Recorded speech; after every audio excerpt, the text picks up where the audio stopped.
What's the joke that everybody's coming back with, though, is the question. Gosh, so everyone's doing quarantine jokes. I figured it had to be quarantine, unemployment, or like the capital jokes.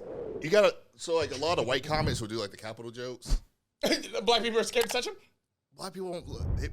It's boring. Yeah, it's kind of boring to us. Like the white people will be like, because white people have been doing shit like this. Exactly. And niggas already knew. They were like, no bullshit. And so like just like protect themselves. Like, yeah, so my uncle was there on the shit, type shit. Why is my whole family tree at the fucking Capitol on this day? Like, that change up for like my uncle and family member was there and they didn't call me. I would have hung out with them before that, like type shit.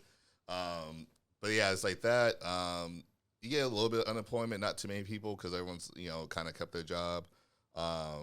Fortunately, I guess, you got a couple of unemployment kids still. Of course. But mostly it's just been about, COVID pretty much, like, oh yeah, COVID, stuck at home. I was with my kids, blah, blah, blah, blah, stuff like that. I would have thought you would have taken all that time to create some different content other than COVID jokes. Knowing as a comedian, you would think. Like, I'm only a podcast host, but at a certain point, I had to be like, okay, yeah, because that's the only thing. Because COVID, after a certain point, it's like, all right, you can't use that no more. Because everybody's fucking used it or is using it. It's like I only have like one COVID joke. It's not really like a COVID joke. Mm-hmm. Like I just talk about how like I'm not afraid of COVID because I put like microphone condoms on. So like I'll put like the microphone condom on when I get to the stage and I got like talk this shit, and then like I'll be like, hey, I know you guys will look at me awkwardly earlier when I put the microphone condom on. It's not because I'm afraid of COVID. I've been dodging. That's like it was child support. So like I'm good. You came on last episode when you. I was sick of this nigga. I almost missed what he just said, but I caught it. But you had just got your. No, you ain't got a test. Not your, I just got the test. You got a test last time you came. I was like, I've been dodging COVID like it's child support, so like I'm not afraid of it. It's just people eat ass now, and I'm trying to protect my nose nostrils. Why are you equating eating ass to COVID? No, because people be they don't sanitize mics nowadays. People just be like talking like, you don't know the microphone. People. And niggas been home. You're not putting your mouth on the microphone. Yeah, but I mean, you're putting the microphone close enough. You're putting your tongue in the asshole. Yeah, but that tongue, because people be. You just look the rim? Yeah. No. Nah, I'm tongue punching her fart box. Yeah. Shout out to Charlamagne the God. Yeah, people be like in their tongue box and tongue box and the shit nuggets, like steps. Tongue, finger, dick. Yeah. That's how the anal process works. Shout out to all my anal bitches. Shout out to mac and cheese. Oh my God. You know what's funny? I just realized this now that I'm here. I was supposed to actually hang out with her to meet someone. I don't fuck with her no more. You don't? I stopped fucking with her a long time ago. I already probably know why. I'll tell you in the Patreon portion. I could probably squeeze it in. It's a very quick to the point thing, but I'll wait to the Patreon portion. Okay. I'll tell you. Yeah. But fuck mac and cheese. But shout out mac and cheese. Yeah, I was supposed to hang out with mac and cheese today. I just realized that to see her kid. Yeah. Which one? Yikes! No, literally, which one? Because the newest one. Oh, okay. Yeah. I don't fuck with her no more. No, we'll talk about it later. But shout out mac and cheese. Yeah. But she's hating life right now. But love her, but she hates her life right now. I mean, she loves the kids and all that. But all right, moving on. Comedy is great though. I bet it is. It is. I fucking love this shit. Like, the gift that keeps on giving. It does. It really does. Like being a show producer is fun because like the first show we had back, we had I don't know if you guys know Tony Woods. Sounds familiar. But he pretty much like brought up Dave Chappelle. Mm-hmm. Oh, okay. So he came to the show and like closed out the show. And then for our Wednesday show, we had our first one 2 Wednesdays ago because we had to cancel last Wednesday because of the rain, because the outdoor show. Oh, okay. And we had Joe Claire pop up. Oh, wow. Yeah, just like off the humble, Joe Claire was like, hey, I heard you guys had a show. Tony Woods told me about it, trying to do some time. And we let him close out. He did like 30 minutes and it was like, oh, shit. And like, we didn't have to pay fucking nothing for it. I was like, nigga, I'm going to take all the photos. Like, yeah, just had this shit up. Look at this publicity right now. Plug my shit. I'm like, yo, whenever you want to come out, just come on out. But like, that's like the cool thing. Like, we've just been getting like a lot of like our shows have been like really successful so far coming back. And like anyone who's coming in from out of town, like hits us up like first stop, like, hey, coming in from New York, hey, coming from LA, and I heard great things about you guys' show, trying to come through. It's like, fuck yeah, come on through, why not? So now you being one of the few comedians and like consistent comedians, like this is not just like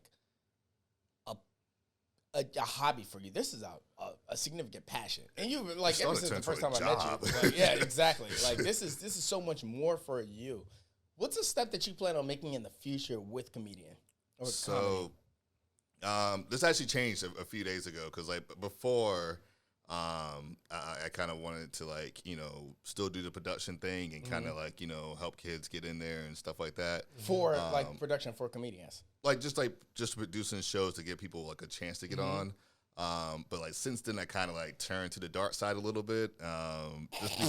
Because a lot of people now like are trying to do comedy. They're like, oh, I've been doing Zoom shows for the last year during COVID. I want to try it in person, or my friend died during the last a couple months, and it dying wishes for me to do comedy, so I'm doing this for them. Yeah, like fuck you guys. I hate all you guys.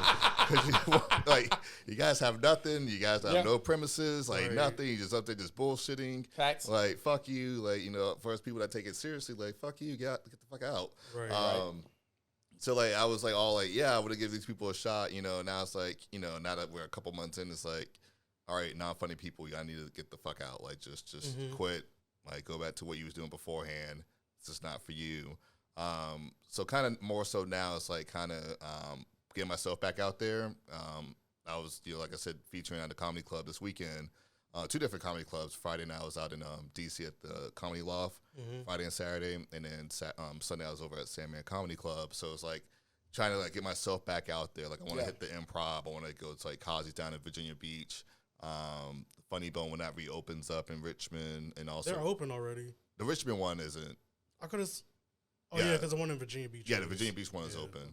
But like get into like the clubs and stuff like that. Magooby's up in Baltimore, so like more so focusing like on myself getting back out there and like like producing's cool, but like I want to get out there myself. Yeah, and that's I can understand that from the standpoint of where I am, because as the owner of YCC Entertainment, I produce all the podcasts that come through, but still, I can't see myself not doing Sins And Woes. Right. Exactly. So I get it, but it's a understanding.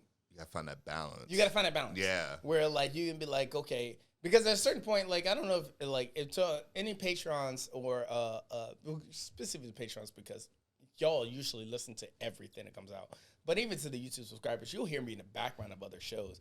But I try to navigate away from that and let them run their own fucking shows. But at the end of the day, I'm still producing them. But yeah, I mean, you're like the Vince McMahon of it. Yeah, but I want to be more background. Like, I only want to be known as Our Sins and Woes and Protest and Riot. And I'm the minuscule. I'm the 30% of the 70% of fucking Protest and Riot. That is Penrose's show. I am just the co-host on that show. Yeah, that's what I tell people all the time. Yeah, I might fucking produce it. I might do post-production and pre-production on it. But at the end of the day, I'm just the co-host on that show. Our Sins and Woes is my baby and my baby alone. Yeah. Everything else is like I don't want to say grandfather to him, but in a sense, I'm grandfather to everything else. But now the production is, but you got to find that balance. Yeah, because at the end of the day, my passion is hosting. Yeah. Exactly. I've always been the type of person that can, enjoy or lead a conversation. So why not stay in that realm? But now I'm at a point where I'm learning how to teach other people how to. And that's the thing. And that's the thing. Like I'm trying to like teach other people to like host and stuff like that. So I don't have to necessarily do all of this. So then I can actually go out, do shows, and not have to like worry about being there, physically to actually run the show, because it's running up and down DC, like and then coming back home and then going to sleep. Like I said, like literally my schedule is go, wake up, go to work, after work, go straight to a show, set up, do the show, break down, drive home, go to sleep at like midnight, wake up at 5:30, repeat the the same as that thing, carry equipment. And for 3 days straight, and it will burn the fuck out of you. Only run out for like 4 hours of sleep. But again, that's like something that we strive for. Yeah, it's something we strive for, and I love it. Don't get me wrong, I love it, and fucking will do this until my body gives out. But just like, you know what, maybe I should find someone else to kind of, help lighten the load a little bit, Exactly. Fuck, Eric, I want you to do me a favor and hold this conversation because, you know what you were doing. And make sure you get into a point of asking what's one of the biggest reactions that you've dealt with post-COVID. You just when you go to a show.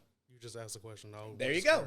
Brandon, you're on the mic, and Eric, you're on the host. I got to pee.